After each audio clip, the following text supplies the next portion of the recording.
Hello. Regional youth pastor. Daddy Adeboye. Daddy Adeboye ni sẹ́.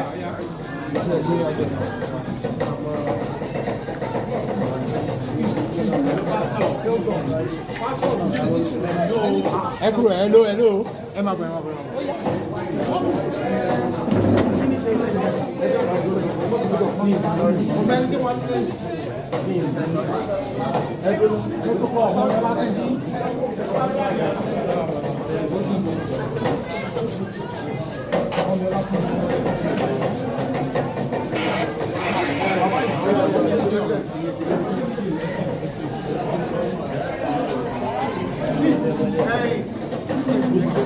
Are you the security man? See, are you the security man? Oh yeah. No. What is it? Wait.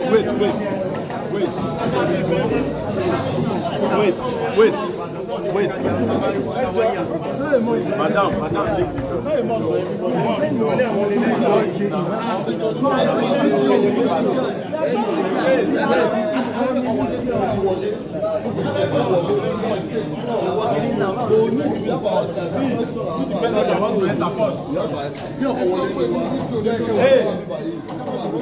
Look at the person that wants to enter first now. Hello. Wait. What do you mean? Hello. Ẹ wọlé ẹ̀gbọ́n ẹ tí ẹni bọ̀ wọlé ìbòjú dúró ọba ní ẹ̀rọ fẹ́ sí wọn. Kábíyèsí aláta. Kábíyèsí méjì. Ìfẹ́.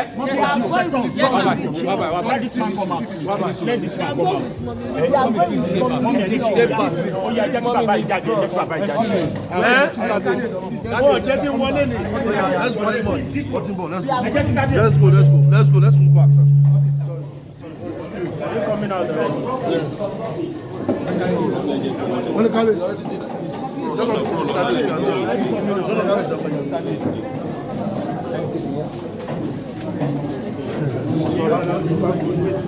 Sorry, I'm from TV and I like it. It's not me. It's not about me. He said the cabbage told you it's a private visit. But some media are inside now. Hey, you invited me. Sorry, please. Can't I invited you?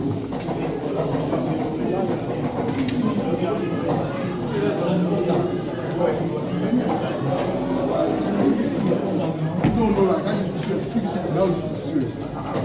Serious media. All of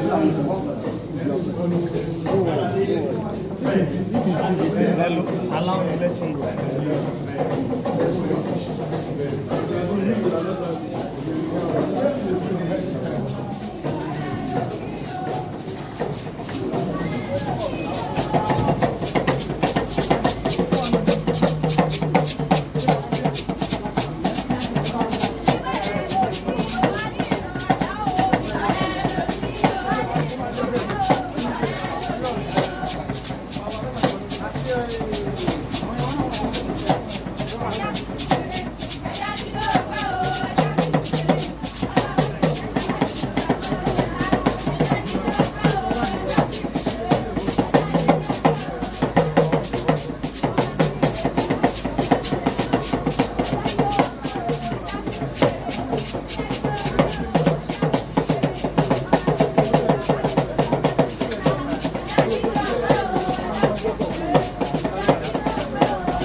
Ọ̀dà máa ń wò ó ní ọba tí a tó ló bá ti fún ọ̀gá.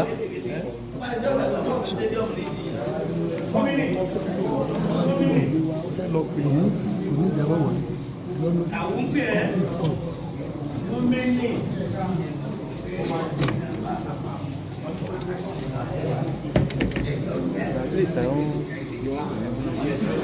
Eh?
Just move apart. Lábẹ́ kábíyèsí ọ̀rọ̀ mímọ́. Wọ́n máa mú àṣewájú bàbá lọ́wọ́ kan náà lẹ́ẹ̀kan náà. Yes, bàbá kí yín o. SS, abeg.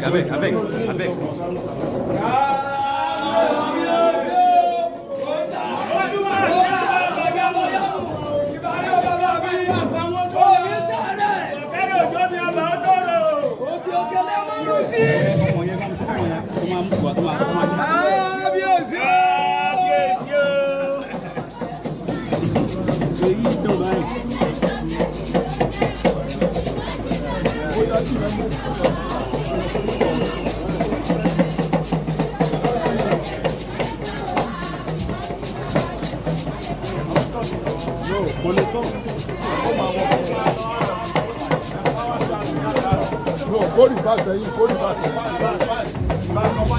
Go. Tó bá kí bẹ́ẹ̀ ni kẹjẹ́.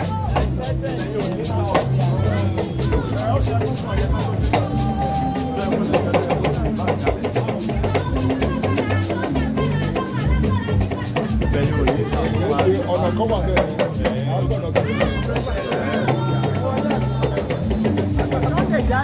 Ó lè gbàgbé lórí wọn.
Tani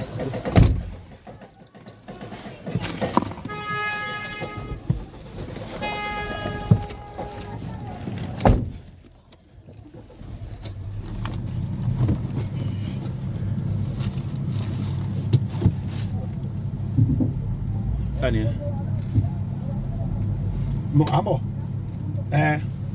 ká lọ kẹ wọn ò ní jẹ́ kán jókòó lọ́hùn.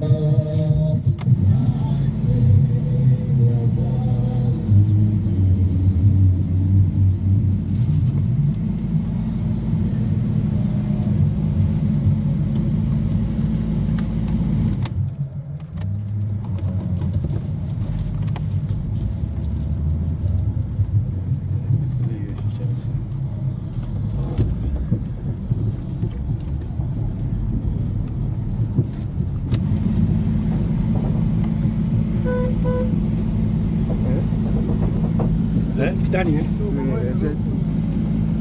yeah, actually.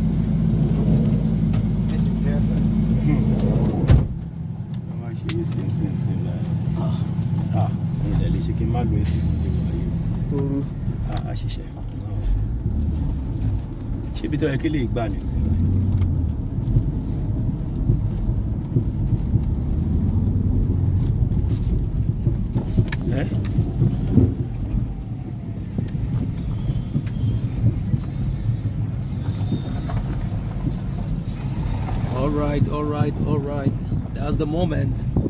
Getting out of Francis Ishola Olugbon's palace now. We are on our way to the venue where the event is being unfolding now. As you can see, we are back to Igbon High School now, where a lot of Ogbomoso indigenes, Igbon indigenes, or the Christian faithfuls in the land are waiting for Adeboye. So in the meantime, we are on our way to the venue now.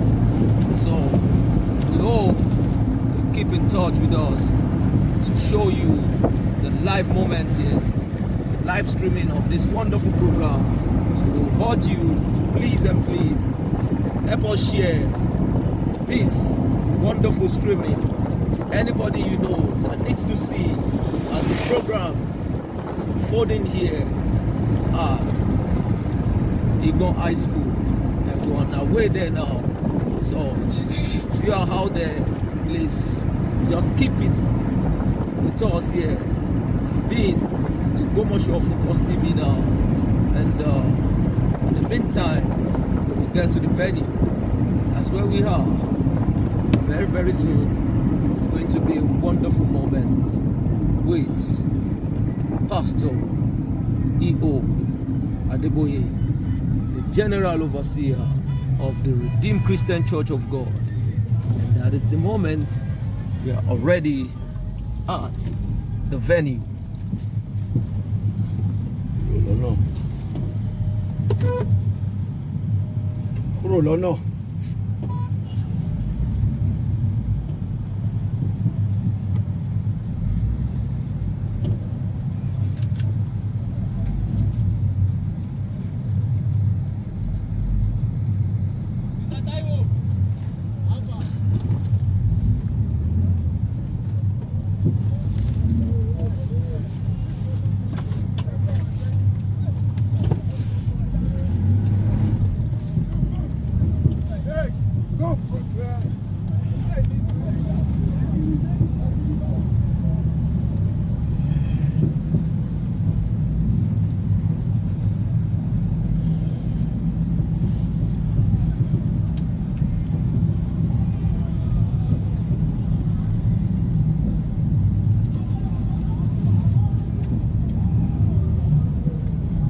wọ́n drive wọlé ni àyè wà bẹ́ẹ̀ náà. ṣé lè ló gbó lórí. Bro. mi ìmẹ̀ tó gbó lórí o. Uncle, kind of. You can come now. Yeah. All right.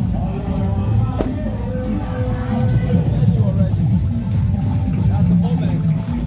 Welcome the moment.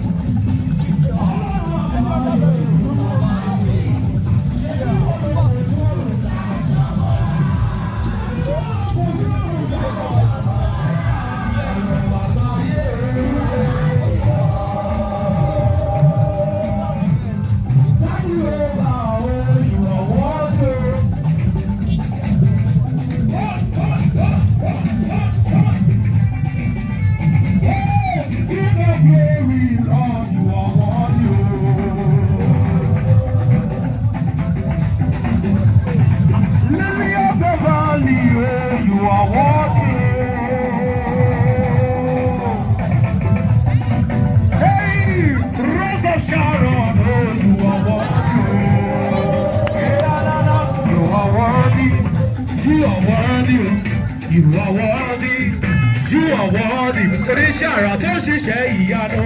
You are worthy, O Lord. My Father, my Maker, King of Kings. Hey, na na na na.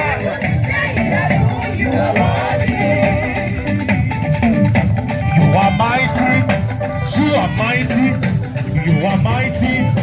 You are mighty. Oríṣi àrà tó ṣiṣẹ́ ìyanu. You are mighty, Lord. Yes, you are mighty. Yes, you are mighty. Torí pé ó ṣe wọ́n dà o.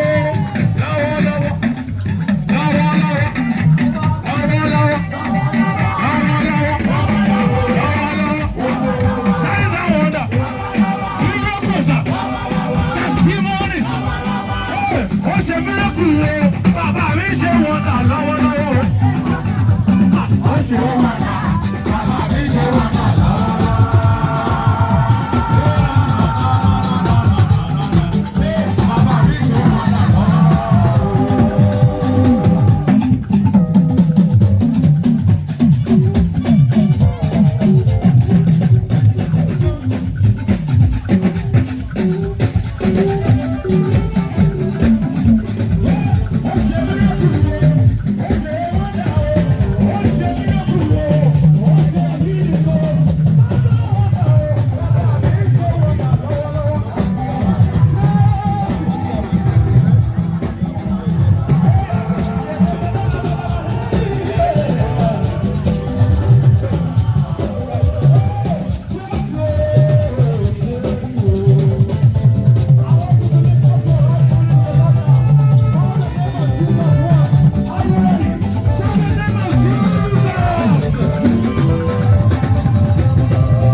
Wherefore the Lord has highly exalted him. He has given him a name that is above every other name. And the name of Jesus, every knee shall bow.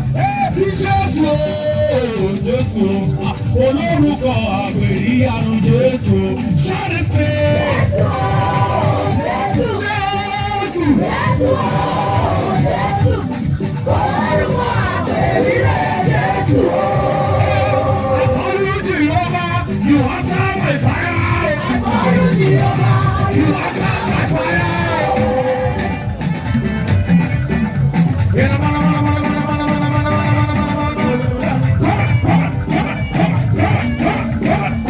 I call you Jehovah. You answer my fire. I call you Jehovah. You answer my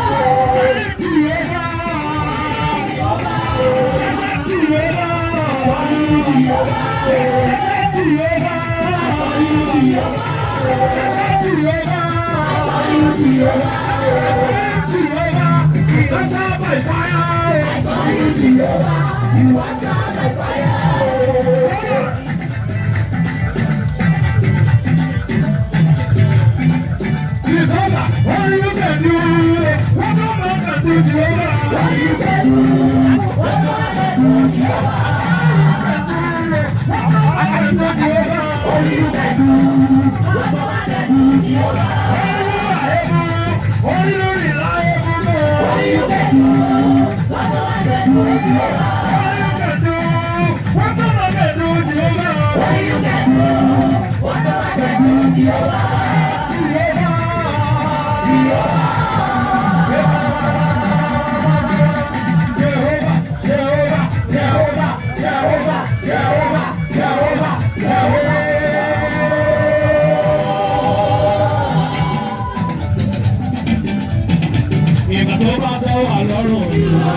Don't come back here. Don't push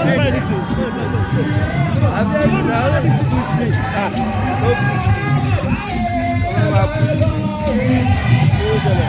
Wọ́n fẹ́ máa gbé bá kọjá wọ́n gbé mi.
Shout a loud hallelujah.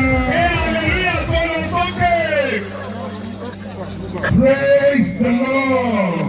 Ẹ̀yin Olúwa. Our daddy is here live. Daddy wa ti wà láàrin wa láàyè. Let somebody shout hallelujah. Ẹ̀ẹ́dẹ́gbẹ̀rún kan kí hallelujah. The hour we have been waiting for has come. Wákàtí tí a ti dúró dè ó ti dé. I want you to be ready. Mo fẹ́ kí wọn náà múra sílẹ̀. Let your faith be at work this afternoon. Lẹ́kí ìgbàgbọ́ rẹ̀ wà lójú iṣẹ́ lọ́sàn-án yìí. So that when our daddy begins to speak, ó dẹ́gbẹ́ nígbà tí bàbá wa bá bẹ̀rẹ̀ sí ní wàásù. Your faith will join with the faith of our Father in the Lord. Yóò dàpọ̀ mọ́ ìgbàgbọ́ tí bàbá wa ní Olúwa. A miracle will take place in your life. Iṣẹ́ ìyanu yóò sì bẹ̀rẹ̀ sí í ṣẹlẹ̀ nínú ayé rẹ. I'm happy to announce to us this afternoon. Inú mi dùn láti kéde sí etí ìgbọ́ba lọ́sàn-án yìí. That our beloved daddy. Wípé bàbá wa wọ̀n. Our esteemed daddy. Bàbá wa tí a gbéga púpọ̀. Our coach. Olùkọ́ni wa. Is around this afternoon. Wọ́n ti wà láàrin wa lọ́sàn-án yìí. The Lord has sent him to visit us in Igbon. Olúwa ti rán wọn sí ìlú Ìgbọ́n tí wọ́n bẹ̀ wá wò. And by the time he will begin to speak the word of God. Nígbà tí wọ́n bá ti bẹ̀rẹ̀ sí ní sọ ọ̀rọ̀ Ọlọ́run. By the divine visitation. Ìbẹ̀rù àtòkèwá yóò wà. I'm happy to introduce to us this afternoon. Mo láyọ̀ láti fi òun fún wa lọ́sàn-án yìí. The general overseer of the Redeemed Christian Church of God. Alábòójútó àgbà ìjọ ìràpadà àti Ọlọ́run. Our beloved daddy. Àbáwọ̀ wọn. Pastor Adeboye. Adeboye.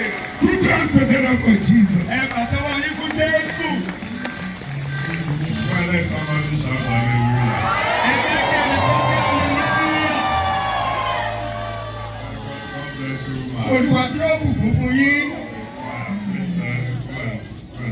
Ẹ lọ wá bí jókòó sí ẹ̀yìn akọrin wa.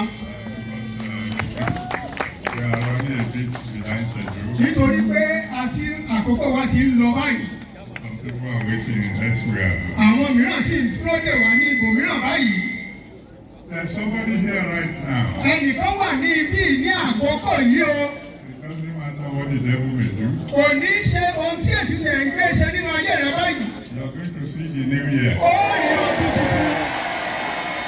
If you are that one, let me hear you shout hallelujah. Ó bá jẹ́ pé ìwọ ni ẹni náà pé hallelujah. God bless you. Please be seated. Bí Olúwa kó bùkún fún yín kẹ́ ẹ jókòó. I rejoice in this town today. Mo bá ọyọ̀ ńlá nínú ìlú yìí lónìí. Because this is the first time I'm coming here. Nítorí pé ìgbà àkọ́kọ́ nìyí fún mi tí wọ́n wá sí ibí yìí. And I believe God has a first kind of miracle for somebody. Mo sì ní ìgbàgbọ́ pé àwọn iṣẹ́ ìyanu àkọ́kọ́ kan wà tí Ọlọ́run yóò ṣe nínú ayé ẹnìkan níbí lónìí. And I know you will get your own. Mo sì mọ̀ wípé òórùn tí ẹ gbà lónìí. Usually when I come for fishing like this. Ní àwọn ìgbà tí mo bá lọ fún ètò ẹlọ pẹja wa yìí. I come down in the town. Mo máa ń wá sí àwọn ìlú. Pray for them for 5 minutes. Láti gbàdúrà fún wọn fún bí ìṣẹ́jú bíi 5. And then I will be on my way. Lẹ́yìn náà wọ́n máa lọ ní ojú ọ̀nà mi lọ sí ibòmíràn. Because there are several places I must visit in a day. Nítorí pé ọ̀pọ̀lọpọ̀ ibi ni ó wà tí wọ́n lọ ní ọjọ́ kan. But today. Ṣùgbọ́n lónìí. Because you are very, very special. Nítorí pé ẹ jẹ́ ènìyàn tó ṣe iyebíye sí mi. I will share with you for about 5 minutes. Wọ́n bá yín sọ̀rọ̀ ní bí ìṣẹ́jú bíi 5. Before we pray and then I will have to run away. Ó tó di pé à ń gbàdúrà, wọ́n sì máa lọ ní ọ̀nà tèmi. I want to promise you something. Ṣùgbọ́n mo bá ṣe ìlérí ohun kan fún yín. None of you will ever forget today. Gbogbo ẹ̀yin tẹ́ ẹ wà níbí ẹ ò ní gbàgbé ọjọ́ tòní o. We want to talk about the everlasting Father. A fẹ́ sọ̀rọ̀ nípa bàbá ayérayé. You see, Jesus Christ has many names. Jésù, ó ní orúkọ tí ó pọ̀ yanturu. And each one of his names has a specific importance. Ìkọ̀ọ̀kan nínú àwọn orúkọ wọ̀nyí ló ṣe iyebíye ló sì ní ìtumọ̀. For example, in Isaiah chapter 9 verse 6. Fún àpẹẹrẹ nínú ìwé Àìsáyà orí 9 ẹsẹ̀ 6. We call his name Wonderful. À ń gbé orúkọ rẹ̀ ní ìyanu. That means he can perform wonders for you. Eléyìí tó túmọ̀ sí pé ó lè ṣe ìyanu nínú ayé rẹ. And in the name of that wonderful Jesus, Àní ní orúkọ ìyanu náà tí à ń pè ní Jésù. you will receive a wonder today. Ó rí ìyanu lọ́lọ́dì ní orúkọ Jésù. They call him Counselor. À ń pè ní olùbánidámọ̀ràn. That means a great advisor. Ẹni tí ó máa ń gbani ní ìyànjú. Someone who can give you an advice when nobody else can. Ẹni tí ó gbà ọ́ ní ìmọ̀ràn nígbà tí ò sí ẹnikẹ́ni tó lè ṣerú bẹ́ẹ̀. For example, Fún àpẹẹrẹ, in Daniel chapter 2, nínú ìwé Daniel orí kejì, a king had a dream. ọba ńlá ńlá kan. When he woke up, he had forgotten the dream. Nígbà tí ó fi jí kò tẹ̀ rántí àlá náà mọ́. So he called all the wise men together. Ó pe gbogbo àwọn àmọ̀yẹ ní ìlú rẹ̀ láti sọ ìtumọ̀ rẹ̀. He said, tell me my dream, Ó sọ fún orí pé ẹ̀sùn àlá tí mo lá fún yín. which I have forgotten. Èyí tí mo ti gbàgbé. And then give me the interpretation. Bẹ́ẹ̀ sì fún mi ní ìtumọ̀ rẹ̀. The wise men said, Kabisi, Àwọn amòye wọ̀nyí ní kábíyèsí o. nobody ever asked anyone to interpret a dream that you have forgotten. Kò sí ẹni náà tó lè sọ ìtumọ̀ àlá eléyìí tí ẹ lá. Èyí yìí náà ti gbàgbé rẹ̀. And the dream says, if you don't tell me my dream, Ọba wa wí pé tí ẹ bá sọ àlá tí mo lá yìí. and then give me the interpretation, Ó sì fún mi ní ìtumọ̀ rẹ̀. he said, I will kill all of you. Gbogbo yín pátá lẹ́jọ́ lọ́rùn nígbè lónìí. And then there was a man there called Daniel. Arákùnrin kan wà níbẹ̀ tí à ń pè ní Dáníẹ́lì. He said, give me an opportunity to consult my God. Ó ní fún mi ní àyè díẹ̀ kí n tiẹ̀ bá Ọlọ́run mi jíròrò papọ̀. And in the night, Ní àṣálẹ́, God told him the dream Ọlọ́run wá sọ àlá náà fún and the interpretation. àti ìtumọ̀ rẹ̀. Whenever you find yourself in a tight situation Ìgbà tí o bá bá ara rẹ ní ìkórìtà tó tẹ̀ mọ́ tó ń ṣe, and you don't know how to get out of it, o sì mọ ọ̀nà àbáyọ sí ọ̀nà náà. Jesus is called the counselor. Jésù náà ni olùbánidámọ̀ràn náà. He can tell you what to do. Yóò sọ nǹkan wọn ní tí ó ṣe. That's why I can prophesy to all the students who are here. Ìdí náà nìyí tí mo lè sọ ọ̀rọ̀ àsọtẹ́lẹ̀ sí gbogbo àwọn ọmọ akẹ́kọ̀ọ́ wa níbí lónìí. From now on, Láti àkókò iná. you will never fail another exam. Then they call him mighty God, À ń pè ní Ọlọ́run alágbára. the one who can do anything, Ẹni náà tí ó lè so ohunkóhun. the one who can say to somebody who is 90 years old, you will have a child. Ẹni náà tó lè sọ fún ẹni tó ti dé ọgọ́rùn-ún ọdún tó ní bàbá pé ó ní ọmọ. And when Sarah heard that and laughed, Nígbà tí Sábà gbọ́ eléyìí, ó rẹ́rìn-ín. God said, is there anything too hard for me to do? Ọlọ́run wá wí pé ìjọ náà wá ṣòro fún mi láti lè ṣe bí. I have good news for those of you who are here today. Mo ní ìròyìn ayọ̀ fún ẹ̀yin tí ẹ wà níbí lónìí. Your own will not be impossible with God. Kò wà ní ìṣòro ṣe fún Ọlọ́run o. And then finally, anyway, because of time, they call him Everlasting Father. Ní àkókò nítorí àkókò wa, à ń pè ní bàbá ayérayé. Two words. Ọ̀rọ̀ méjì. Father, Bàbá Everlasting. ayérayé.